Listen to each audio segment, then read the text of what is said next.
Yeah, that's the big idea. And and I know you said divergence, but the way that I think about it is it's really pushing upon that and making that a much more robust and much more executioning, ready kind of a construct, right?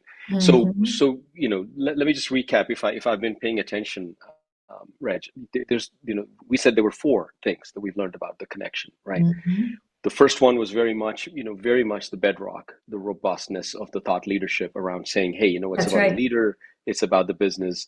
And when you connect the two, you actually have better outcomes, right? So that's one.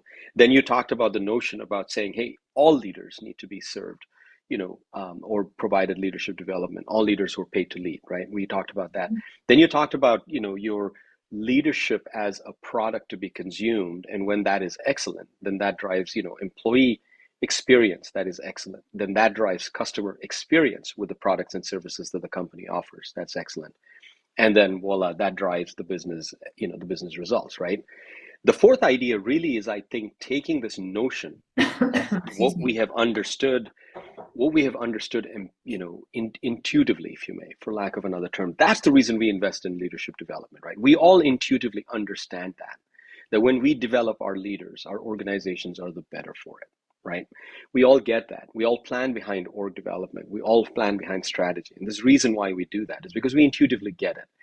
The notion that we've learned so much about in the past year, right, is that we want to take that from not just being an intuitive knowledge, piece, but to become an empirically reliable, piece of activity, right? That's the fourth idea. The fourth idea is that, if we understand that making the leader better and making the business better at the same time is actually going to transform performance curves, both for the leader and growth Hmm. curves for the business, the Hmm. question is that why do we want to rely on approximations of that being the fact? Why Hmm. can't we actually put in some methodologies, some processes, some design thinking around a framework that actually Yeah. allows us to develop a robust way to measure that? You know what I mean? Yeah.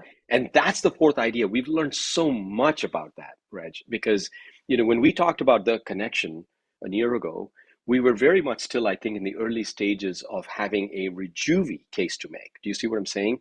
We had a theoretical case to make. We had our approach and our thought leadership case to make, but now we have evidence-based cases to make, right? That's Where we're right. basically saying that as we've gone out and we've actually worked on deploying these model, guess Hmm. what? We do very much move from the intuitive state to the empirical state. Does that make sense? So that's the fourth very, very big idea.